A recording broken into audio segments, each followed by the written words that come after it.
In a crowded high school hallway, bullies grab a black girl's collar, thinking they can break her in front of everyone.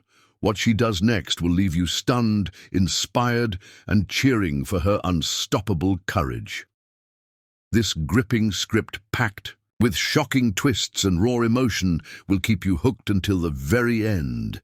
Subscribe now to dive into this powerful story of resilience and join our community of readers who love epic tales that challenge the odds and celebrate triumph. The fluorescent lights of Lincoln High's hallway flickered, casting a sterile glow over the chaos of students rushing between classes. Aisha Thompson, a 16-year-old junior, navigated the crowded corridor with her chemistry textbook pressed against her chest, her denim jacket slightly frayed at the cuffs but worn with pride. Her tightly coiled hair bounced with each step, and her deep mahogany skin stood out in a sea of faces, some of whom whispered as she passed. Aisha was used to the stares.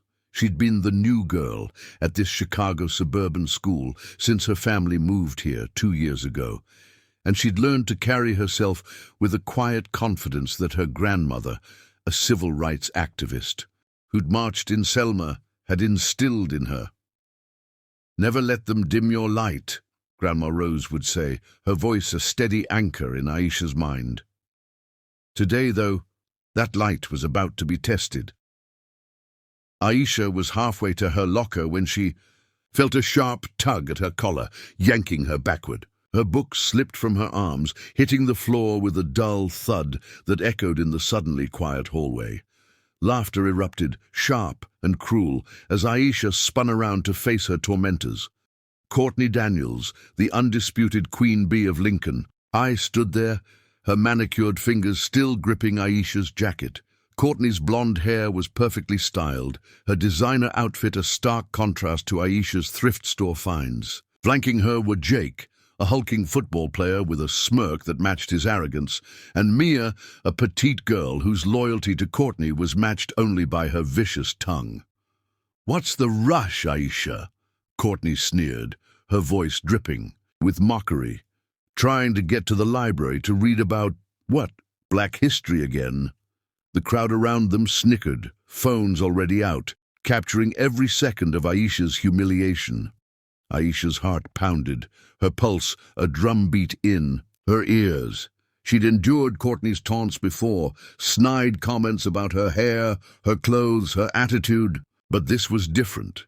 This was physical, public, and deeply personal. The hallway seemed to shrink, the faces of her classmates blurring into a sea of curiosity and cruelty. Aisha's eyes locked onto Courtney's, and something inside her snapped, not in fear but in defiance. She didn't pull away. Instead, she stepped closer, her voice low but steady, cutting through the tension like a blade. "Let go of my collar, Courtney, now!" The crowd gasped, the air thick with anticipation. Courtney's smirk faltered, but she tightened her grip, leaning in. "Or what? You gonna cry about it?" What happened next would become legend at Lincoln High. Aisha didn't cry. She didn't scream. Instead, she reached up, grabbed Courtney's wrist, and twisted it with a precision honed from years of self-defense classes her father had insisted she take after a string of neighborhood incidents. Courtney yelped, stumbling back, her minions too stunned to react. Aisha bent down, picked up her books and faced the crowd, her voice ringing out clear and unshaken. "Anyone else want to try me today?" The hallway was deathly quiet, phones still recording, but now capturing something unexpected, Aisha's unyielding strength. The moment was a spark, igniting a chain of events that would unravel secrets, forge unlikely alliances, and expose the dark underbelly of Lincoln High's social hierarchy. By lunchtime, the video of Aisha's defiance had spread like wildfire across social media, racking up thousands of views on platforms like TikTok and Instagram. Hashtags like #Aisha Fights Back and Lincoln High Drama trended locally, with some calling her a hero and others labeling her a troublemaker. Aisha sat alone in the cafeteria, her tray of lukewarm pizza untouched, scrolling through the comments. on her phone. "Queen," one user wrote. "She's just looking for attention," another sneered. Aisha's stomach churned, but she refused to let the negativity sink in. She'd faced worse. Growing up in a neighborhood where gunshots sometimes punctuated the night, she'd learned to keep her head down and her dreams big. Her goal was to become a civil rights lawyer, to fight for people like her grandmother, who'd faced fire hoses and police dogs for the right to be seen as equal. This hallway incident, it was just a bump in the road. The school administration, however, saw it differently. By second period, Aisha was summoned to Principal Hargrove's office. Hargrove, a weary man in his 50s with thinning grey hair, sat behind his desk, the infamous video playing on his computer. "Aisha, you know we have a zero-tolerance policy for physical altercations," he said, rubbing his temples. Aisha sat across from him, her posture straight, her expression unapologetic. "She grabbed me first, sir. I was defending myself." Hargrove sighed, his eyes flickering to a framed photo of his own daughter, a Lincoln High alum. He knew Courtney's reputation. Her parents were wealthy donors who funded the school's new gym, and their influence hung over every decision. Aisha, on the other hand, was a scholarship student, her family scraping by in a rented apartment on the edge of town. "I understand, Aisha," Hargrove said, his voice softer. "But we have to follow protocol. You'll serve a week of detention. Courtney will receive a warning." Aisha's jaw tightened, but she nodded. The injustice stung, but she'd expected it. Courtney's warning was a slap on the wrist, a reminder of the double standards that permeated Lincoln High. As Aisha left the office, she passed Courtney in the hallway, who flashed a triumphant smirk. "See you around, Aisha," she taunted, her voice laced with venom. Aisha didn't respond, but her mind was racing. She wasn't going to let Courtney win, not this time. Detention was held in a stuffy classroom overseen by Ms. Carter, a no-nonsense English teacher who spent most of the hour grading papers. Aisha took a seat in the back, her notebook open but her mind elsewhere. That's when she noticed Malik, a quiet senior slouched in a corner desk, his hoodie pulled low over his eyes. Malik was an enigma at Lincoln High, known for his coding, skills, and his love of anime. He'd been targeted by Courtney's crew for years. He glanced at Aisha, giving her a nod of respect. "Saw the video," he said, his voice low. "You didn't back down. That's rare around here." Aisha shrugged, but a small smile tugged at her lips. Didn't have much choice. Over the next few days, Aisha and Malik bonded in detention. He shared stories of his own run-ins. With Courtney, how she'd mocked his anime obsession, spread rumors about his family, even gotten her friends to trash his science fair project last year. Aisha opened up about her dreams of becoming a lawyer, her grandmother's stories of the civil rights movement, and the weight of being one of the few black students at Lincoln High. Malik listened, his dark eyes thoughtful. Then, one afternoon, he leaned in, his voice barely above a whisper. "I'm working on something, an app.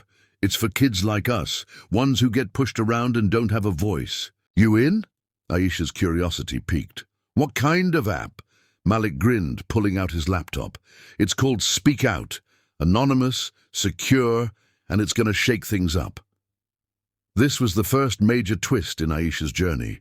SpeakOut was Malik's brainchild, a platform where students could submit anonymous stories of bullying which his algorithm would verify for patterns before posting publicly. The goal was to expose the toxic culture at Lincoln High without putting anyone at risk. Aisha didn't hesitate. "I'm in," she said, her voice firm. Over the next few weeks, they worked in secret, Aisha writing powerful captions for the app, while Malik coded the back end. They met in the library after hours, their laptops glowing in the dim light, their voices hushed but urgent. Aisha collected stories from other students, quiet kids, nerds, outcasts, who'd been humiliated by Courtney and her crew. There was Jamal, a freshman whose glasses were broken in a prank. Emily, a shy girl whose diary was read aloud in the cafeteria, and Carlos, a soccer player who'd been mocked for his accent. Each story fueled Aisha's resolve, and SpeakOut began to take shape. The app launched quietly, but its impact was immediate. By the end of the first week, dozens of stories poured in, each one verified by Malik's algorithm to ensure authenticity. Aisha's captions were raw and powerful, calling out the culture of cruelty without naming names. "This school protects the powerful and silences the rest," one post read. "It's time to speak out." The posts went viral, shared across social media by students, parents, even local news outlets. Whispers of "Speak Out" echoed through Lincoln High, and for the first time, victims of bullying felt seen. Aisha and Malik watched the app's analytics skyrocket, their hearts pounding with a mix of excitement and fear. They'd started something big, bigger than they'd ever imagined. But success came with a cost. Courtney, furious at the app's growing popularity, suspected Aisha's involvement. She and her minions launched a vicious campaign to discredit Aisha, spreading rumors that she was a liar who'd faked the hallway. Incident for attention. They posted doctored screenshots online, claiming Aisha was bullying others. The rumors hit hard, especially when Aisha's younger sister, Nia, came home crying after hearing them at her middle school. Aisha hugged her sister, her resolve hardening. "They're scared, Nia," she said. "Scared people lash out." At home, Aisha's parents were supportive but worried. Her father, a mechanic who worked long hours, urged her to be careful. "You're poking a bear, Aisha," he said, his voice heavy. Her mother, a nurse, added, "Just make sure you're fighting for something worth it." The second twist came unexpectedly. One rainy afternoon, as Aisha left the library, she was approached by Sarah, Courtney's childhood friend, and a reluctant member of her clique. Sarah's blonde hair was damp, her eyes red from crying. "Can we talk?" she whispered, glancing nervously over her shoulder. They ducked into an empty classroom, where Sarah's words came out in a rush. "I'm done with Courtney. She's not who everyone thinks she is." Sarah revealed a bombshell. Courtney's perfect life was a facade. Her father was facing legal trouble for embezzlement. Her parents were on the brink of divorce, and Courtney's bullying was her way of maintaining control in a world falling apart. "She's mean because she's hurting," Sarah said, her voice breaking, "but that doesn't make it okay." Aisha was stunned. She'd seen Courtney as a one-dimensional villain, but Sarah's revelation painted a more complex picture. It didn't excuse Courtney's actions, but it humanized her. Aisha faced a moral dilemma: use Sarah's information to take Courtney down for good, or protect Sarah's trust and focus on the bigger fight. After a sleepless night, Aisha chose the latter. "You're doing the right thing," she told Sarah. "Help us make this school better." Sarah nodded, tears in her eyes, and joined the SpeakOut team. The trio, Aisha, Malik, and Sarah, became an unstoppable force, uncovering a deeper scandal. The school administration had been ignoring bullying complaints to protect the reputations of wealthy students like Courtney. SpeakOut's data revealed a pattern of negligence, with dozens of complaints buried or dismissed. The third twist came when Malik hacked into an old school server, ethically questionable but necessary, he argued, and found emails between Hargrove and Courtney's parents. The emails showed they'd pressured him to downplay incidents involving their daughter, even offering donations to smooth things over. Aisha's blood boiled as she read the evidence, but she also felt a pang of sympathy for Hargrove, a man caught between his principles and the politics of power. The team decided to go big. They'd present their findings at the school's annual assembly, a mandatory event attended by students, parents, and local media.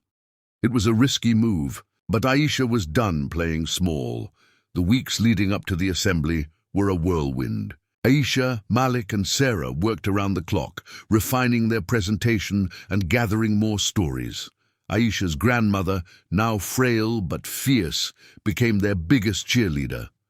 "You're fighting for justice, baby," she said, her hands trembling as she squeezed Aisha's. "Don't stop." Aisha drew strength from her grandmother's words, but the pressure was immense. Courtney's campaign against her intensified, with fake social media accounts spreading lies about Aisha's family. One night, Aisha found her locker vandalized with slurs, the paint still wet. She stood there, fists clenched, refusing to cry. Malik found her and helped her clean it up, their silence a bond stronger than words. The day of the assembly arrived, a crisp spring morning that felt heavy with possibility. The auditorium was packed, the air buzzing with anticipation. Courtney sat in the front row, her expression a mix of fear and defiance. Aisha took the stage, her heart pounding but her voice steady. She began with her own story. The hallway incident, the detention, the rumors. Then she shared the stories from SpeakOut, each one a dagger to the heart of Lincoln High's complacency. She revealed the administration's negligence, projecting the emails on a screen for all to see. The crowd was silent at first, then erupted in gasps and murmurs. Parents whispered angrily, students shifted uncomfortably, and the local news crew zoomed in on Aisha's face. "This school can be better," she said, her voice ringing out, "but only if we stop protecting the powerful and start listening to the silenced." The applause started slowly, then grew into a roar. Even some of Courtney's minions clapped, their loyalty shaken. Hargrove sat in the back, his face pale, but the biggest twist came after the assembly. As Aisha stepped off the stage, Courtney approached her, tears streaming down her face. "I'm sorry," she whispered, her voice breaking. "I didn't know how to stop." Aisha was speechless. She'd expected anger, not vulnerability. She didn't forgive Courtney, not yet, but she saw something in her eyes that hinted at redemption. "Get help," Aisha said softly, "and mean it." The fallout was seismic. Hargrove resigned the following week, citing personal reasons.